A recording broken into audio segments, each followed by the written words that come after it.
KSRTC ನಗರ ಸಾರಿಗೆ ಹಾಗೂ ಖಾಸಗಿ ಬಸ್ ನಡುವೆ ಅಪಘಾತ ಆಗಿದ್ದು, ಪ್ರಯಾಣಿಕರು ಪ್ರಾಣಾಪಾಯದಿಂದ ಪಾರಾಗಿರುವಂತಹ ಘಟನೆ ಮೈಸೂರಿನ ಆಲನಹಳ್ಳಿ ಬಳಿಯಲ್ಲಿ ಸಂಭವಿಸಿದೆ.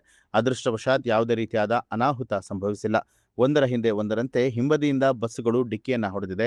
ಖಾಸಗಿ ಬಸ್ ಡ್ರೈವರ್ ಬ್ರೇಕ್ ಹಾಕಿದ ಪರಿಣಾಮ ನಗರ ಸಾರಿಗೆ ಬಸ್ ಡಿಕ್ಕಿ ಹೊಡೆದಿದೆ. ಇದರ ಹಿಂದಿನಿಂದ ಬಂದಂತಹ ಕೆಎಸ್ಆರ್ಟಿಸಿ ಬಸ್ ಕೂಡ ಡಿಕ್ಕಿ ಹೊಡೆದಿದೆ. ಖಾಸಗಿ ಬಸ್ನಲ್ಲಿ ಹಿಂಬದಿ ಕುಳಿತಿದ್ದಂತಹ ಜನರಿಗೆ ಸಣ್ಣಪುಟ್ಟ ಗಾಯಗಳಾಗಿದೆ.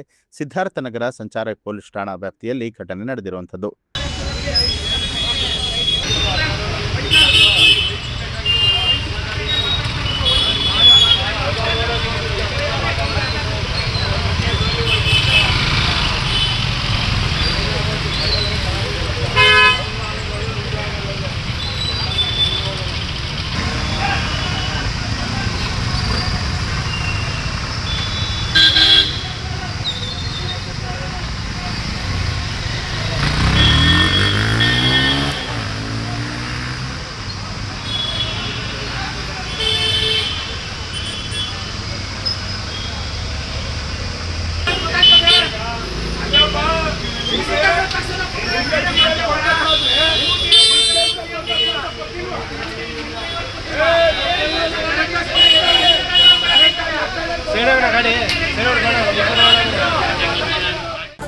ನ್ಯೂಸ್ ಅಲರ್ಟ್ ನಿಮ್ಮಿಂದ ನಿಮಗಾಗಿ.